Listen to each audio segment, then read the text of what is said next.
Одраз, месечен подкаст со едно прашање разгледано од повеќе аспекти и еден заклучок.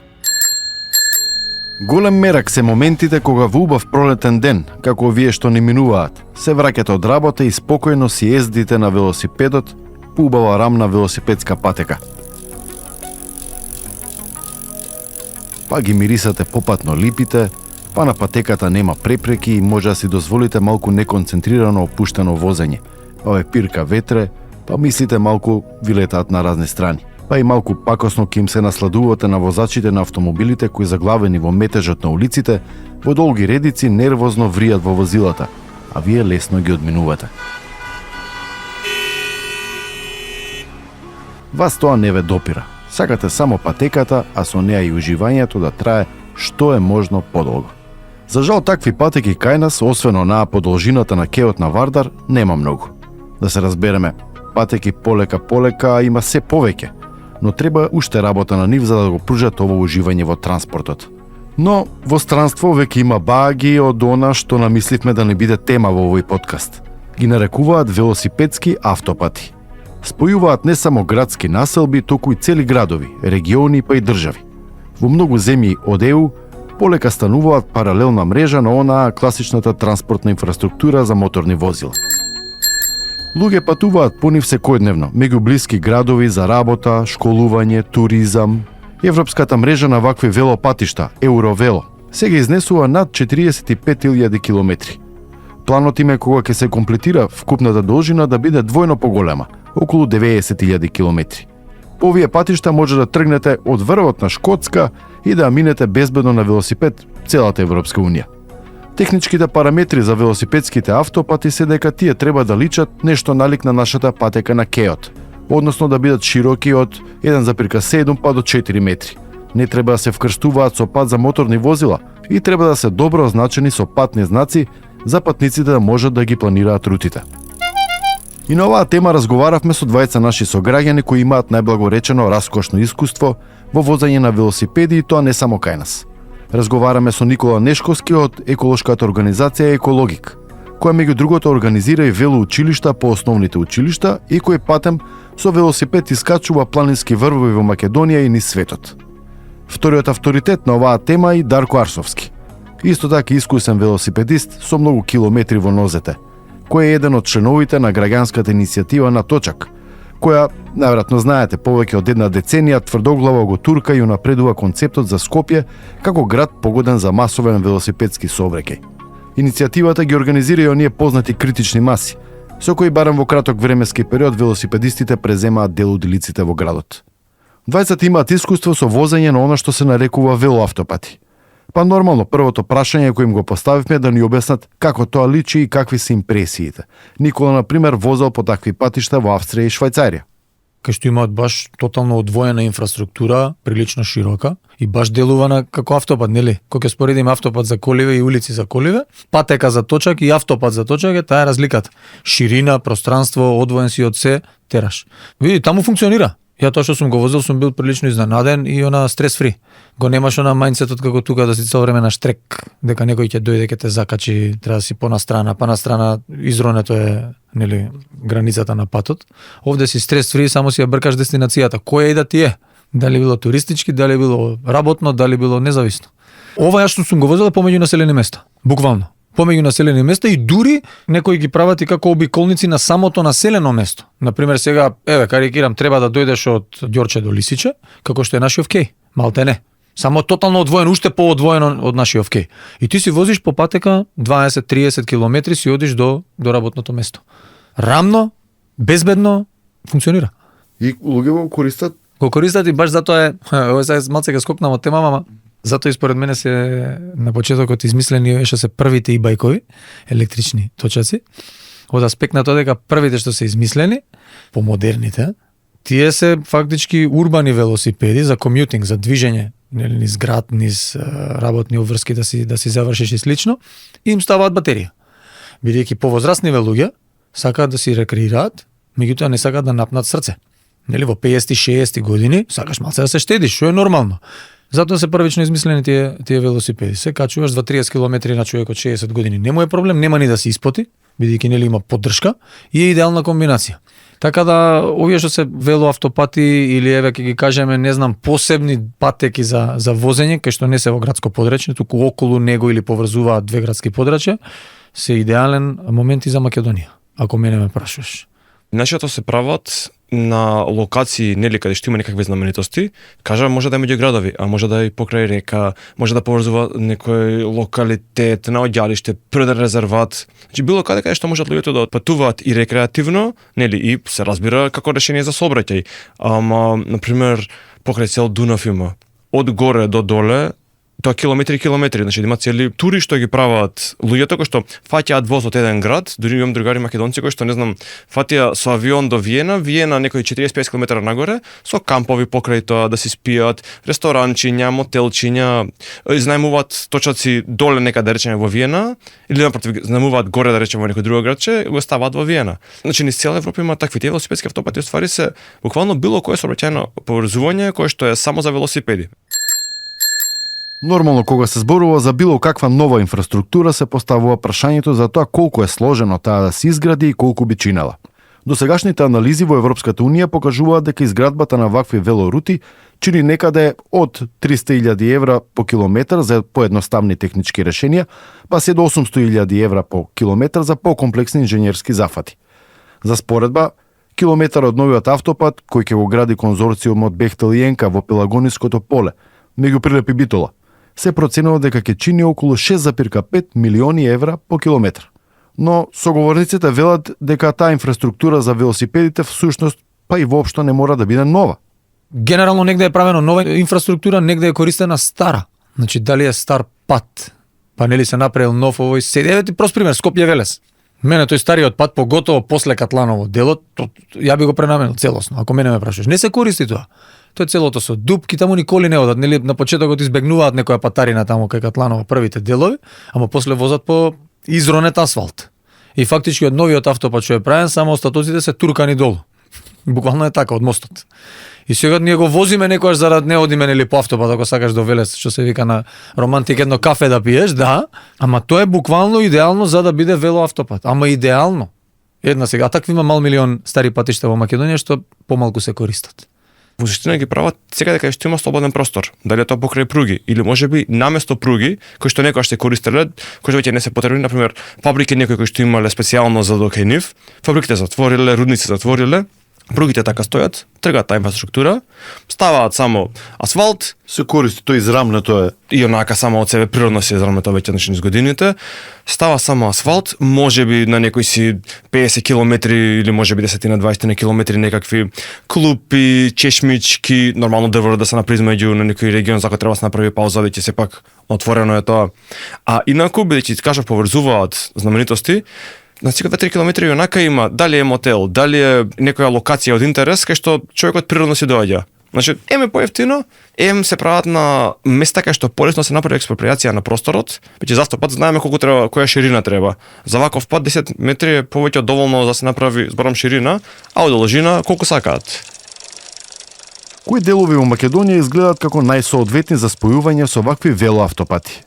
Мене лично првата помисла на вакво поврзување, ако се земе како критериум на пример близината и фреквенцијата на луѓе кои постојано патуваат во овие насоки, ми се делниците Скопје Велес, Скопје Тетово, Скопје Куманово. Ја би го спомнал и Прилеп Битола, бидејќи ми текнува на последниот пат кога возев Прилеп Битола, нели таму се па два стари патишта, тоа не е автопат таму, имаш два регионални. Едниот е под другиот на неколку метри, се гледаат нели едно до друго се, малте не. Возевме по стариот пат. Немаше сообраќај. Значи да помина неколку коли, не една рака да ги изброиш. Бевме со еден пријател, тогаш низ Македонија правевме тура. И тоа секција си ја возевме за да не одиме на горниот пат бидејќи стварно побрзо возат. На тој пат се симнавме долу. Идеално. Не се користи многу едноставно да ги откажеш тие што се таму. На прсти што се бројат, нели? Немаш ти маса огромна на возила, па да речеш сега ќе ги убедуваме сите зошто, како? Не, малку се. Значи и тие не го користат, многу си го користат тој подобриот пат.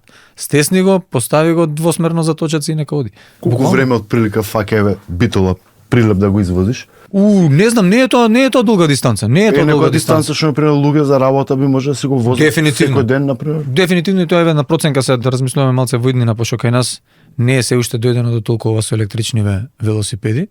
Ја не сум многу фан на нив. Сега неотворено да си кажам. Сметам дека се уште можам да си користам нели нормален велосипед, а можеби и сакам малце да се испотам. Ама луѓето што не сакаат, а па од друга страна не сакаат па да влезат во кола и да се замараат со тој аспект, електричен велосипед за прилеп битола за на работа, идеално. За нас совршено применливо кај нас е и тоа што се нарекува мултимодален транспорт. Тоа значи дека може комбинирано се користи во некои делови од рутата јавен транспорт, како воз или автобус, а во други делови велосипед. Тоа е решение кое се применува во многу делови на Европа. И тоа е сосема изводливо, например на делницата меѓу Скопје и Тетово, каде стариот пат на некои делови не го бие баш добар глас, меѓу велосипедистите во поглед на безбедноста и квалитетот, па би било добро на тие делови да има станица на која велосипедистот може да се качи, например, на воз, па потоа повторно да продолжи да вози онаму каде што им услови. Дарко пак објаснува дека кај нас веќе има зачетоци на ваква инфраструктура, само што уште не се именувани како велосипедски автопати. Само што не ги крсти велосипедски автопат, уште тој buzzword не е влезен кај нас, ама да, например, не знам сите Николи има до Била Зора на ѓалиштето археолошко, Европска унија ги даде парите, 2 километра, што не е нешто многу, а во секој случај ако сакаш ти од Скопје сега не знам до Матка да идеш, кој што е колку 50 км од Влајот Ѓорче, таква локација ако можеш покрај Вардар, покрај Треска да си возиш, значи тоа работа од Европска унија дава стварно пари за вакви работи, бидејќи само треба да се направи, кажав, можеби осветлување, веќе прават некојаш и пешачка до велосипедската патека, да само да има крајна дестинација кај што има некои табли, нели поддржани од Европска унија, има многу такви фондови. Кажав, значи Била Зора, во Охрид имаат, околу Преспа имаат и многу такви други малечки, ама никоја не е да кажеме да поврза, не знам, Свети Николе Штип или Свети Николе Скопје. Посебно тие малечките, не знам, Берово, Пекчево, што се и онака со патче некоја за коли, тие плачат такво поврзување. А например таму општините сами земаат пари за рекреативни во планините за маунтбајкинг. И јас искрено мислам дека тоа веќе самите жители, самите граначалници не сваќаат дека ова е можеби подобра алтернатива. Веќе нели е еколошко поврзување градовите, можат повеќе луѓе да користат како транспортно решение, а плюс туристи повеќе има што може да возат лежерно точаци обични, наспротив нешто возат спортски. А на крајот на денот најголем бенефит има локална заедница, веќе тие може да продаваат свои крушки, џемови, што и да е таму локално. Низ Македонија поминуваат 2 евровелорути. Едната е Вардарската и друга е низ Источна Македонија и се вика патека по железната завеса, односно патека која оди по границата на земјите од поранешниот источен и западен блок. Во првата рута спаѓа велосипедската патека покрај Вардар во Скопје, која е најблиска до она што треба да биде велоавтопат. И треба да се продолжи кон југ или за почеток барем да ги поврзе сите туристички места и знаменитости во Скопската котлина. Сега во Истра, нивниот кластер на туристички работници, си рекоа, сваќаме дека нема можност Истра, или Словенија и Хрватска, гранична соработка, да има толку многу коли што поминуваат преку граница, чекаат, тоа што не е Европска унија, нели? Нема кај се паркираат, решија самите тие да инвестираат во велосипедска патека. Истра е огромна, 600 км може има само крајбрежјето, плюс, нели реков, мотелчиња внатре, селца внатре. Сите си викаат, окей, даваме по толку пари, да направиме патека која ќе ги поврзе сите хотели, сите знаменитости. Кога да речеме кај нас, кој што бараат Охрид и Струга, да пример кај што самите советници изгласаа се направи велосипедска патека покрај езерото, стариот пат нели. Тоа се пренамени за велосипедски. Сега знаеме каква е кај нас политиката и дека тоа тешко се одвива, ама во случајов со Истра, кога гледа дека самите држави и градови не прават ништо, самите хотели, мотели, сите спортно туризам, викаат окей, даваме ние пари, правиме патека, ги поврзува сите можни места и викам рачуни се како од Хотел Дрим до Свети Наум да може да се помине со точак секаде и многу повеќе холандјани што доаѓаат, преби возеле точаци до Струшко или не знам до албанска граница да идат од таа страна, него ли да се буткаат со коли, да нема паркинг, да мора влагаат во Охрид. Ама работава е дека и многу повеќе им се исплати на самите хотели и на самите мотели. И на самиот Охрид повеќе му се исплати да има туристи што даваат пари, што доаѓаат едноставно, што нема загадување, нема бучава, него ли да мора да се моли за паркинг, па да се караат луѓето, па да не да боже да се сообраќајки да има, па после тоа незадоволни биле бидејќи немале кај да остават коли. Значи, самите Охрид и Струга може да направат нешто за добро и на граѓаните, и на туристичките работници, а на крајот на денот и на туристите што доаѓаат во градовите. За правење на вакви патишта покрај стари неупотребливи локални патишта може да се користат и стари железнички пруги и друга постоечка инфраструктура која треба се пренамени. А каква опрема има на овие велорути? За поправка кога како, најчесто ако ги има оние станици некако што ги поставуваа во Скопје пред X години, пола се уништени, украдени. Ги знаеш со основен налот, на сајла, со пумпа, веќе пумпи нема. Пумпите отидоа први ги украдаа пумпите. Меѓутоа такви станици постојат поставено на баш најпросто клупа Летниковец, нели? сакаш да одмориш, дали ќе биде тоа поставено кај што има некој езеро, некоја река, нешто визуелно атрактивно, за да те привлече да застанеш да одмориш. Нормално има оние што се сместувачките капацитети, бидејќи тие се така наместени и патеката поминува и за колите и за, нели, се спојуваат кај мотелчево, да речем, ако сакаш да преспиеш. И генерално тоа е тоа, немаш некои посебни зафати, затоа викам многу едноставно да се постави велосипедски автопат во денешно време. Искористуваш што е на патот. На крај крајот не мора да ти е тебе на самиот автопат поставено, нели? Велосипедски автопат зборам. Ке скршнеш 2-3-5 километри низ населено место, низ не знам кај да те води патот, ке си дојдеш до Ноќевалиште. Не е никаков проблем. Негде има и камп места. Да ви си така ги водат рутите. Има една многу бава, може не е велосипедски автопат, ама е прилично одвоена велосипедска патека во близина на Будимпешта, Балатон езерото. И тоа е фантастично. Луѓе од Будимпешта одат до Балатон со велосипеди, има за возење. Не дека нема. 80-100 км, не ми текне точно колку е, си одат таму за да кампуваат со точак. Ама има тотално одвоена патека за него. Приватен простор. Знаеш, немаш стрес. Цела фамилија, Цела фамилија, да. Дали по пат ќе преспие негде, бидејќи има и места за преспивање, па ќе го поделат патот, нели? Не секој е спремен да извози голема километража, ама може да е викенд дестинација, нели? Забава за цела фамилија. Странските велосипедисти кои возат големи дистанци можеби и не се голема таргет група за привлекување како бројка, но ова треба да биде пред се за да се извлечат домашните да патуваат. Збориме за на национално ниво, на локално ниво, многу ни се битни ние да ги мотивираме поможе фамилииве или младиве луѓе да си прават викенд шеми со точаци, ама да знаат кај може да преспиеш, што може да преспиеш, безбедно дека ќе можам да стигнам од Прилеп до Битола, навечер може ќе ме фати, така? Страв ќе ми биде да возам по тој пат, ми возат со 150. Да го имам овој велоавтопатов, нема да ми е страв, нека е навечер колку сака. Така знам дека сум безбеден, приватен простор и можам да сретнам друг точак, а не автомобил или камион. Така да за тоа се битни овие патеки или баш буквално се, убаво си го кажат, и автопати од аспект на тоа дека е тотално одвоено од се. Посебен простор за велосипед. Не е интегриран дел на тука на коловозот. Тоа е многу битен момент. И имам јас у глава нешто замислувано за во иднина. Ја што сакам лични подолги некои тури да ги правам, ама ќе треба многу добро да си ги испланирам, бидејќи мене не ми е удобно да возам, иако се осеќам доволно спремен, да речеме, вештина да се снајдеш и во ситуација со автомобил, да избегнеш ситуација и така натаму, ама не ти е пријатно. И Дарко најголемата предност и корист од ваквите велосипедски патишта ја гледа за локалните заедници. Имено ако стандардните автопати се коридори преку кои можете релативно брзо да прелетате низ повеќе држави и да стигнете до некоја дестинација оддалечена стотици километри, велоавтопатите би го овозможувале токму спротивното. Бавно и спокојно да навлезете во внатрешноста на земјата, да возите низ градови и села, да ја густирате локалната атмосфера, пейзажи и храна. Ама тоа работата сега со брзи автопати тие места се случуваат целосно. Тие што имале екзистенција, каква идеја? Целиот регион продаваше на 10 тезги. Ова, сега ти имаат многу помалце посетители, а случајов баш обратно е. Застануваш, се видиш, ние на пример со мое друштво приватно возевме, јас се пофалам со цела Македонија поменавте 30 града, туристички така. 4 дена возиме за Великден, 4 дена 1 мај, 4 дена септември, значи така по 2 дена фаќаме воз, да речеме, не знам, до Битола и после возиме назад на кај Скопје. Друг ден одиме до Кочани, па возиме нагоре Берово, па Струмица и после до Гевгеле, па нагоре возиме пак. И што беше зборот?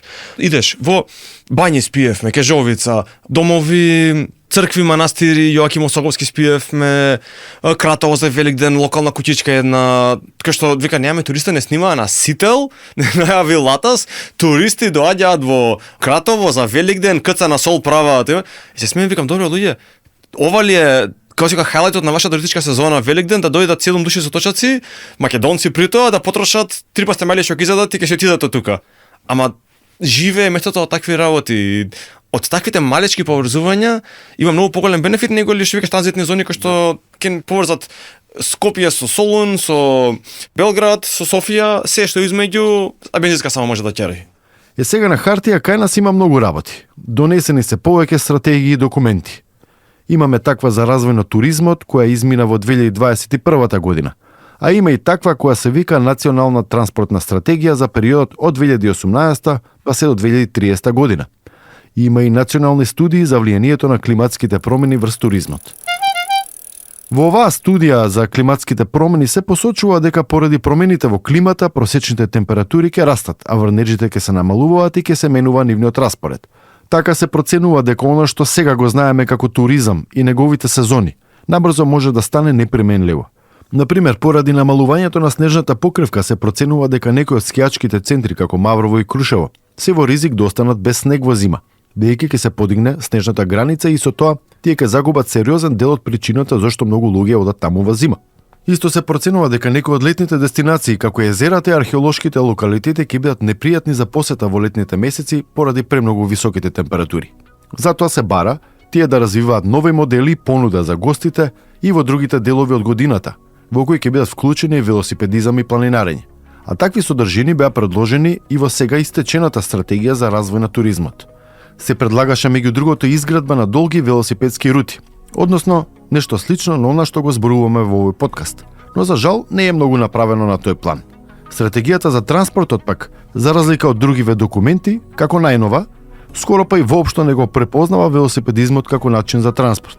Таму, освен во смисла на велосипедски патеки покрај улици во градовите и во општините, на ниту еден друг начин не се спомнува велосипедската инфраструктура. Па добро е нашите планери прво да се усогласат меѓусебно и да фрлат око кон она што на ова поле се случува се повеќе во Европа и во регионот, и се разбира пред да ги финализираат стратегиите, да направат и некоја велосипедска тура по нашите региони.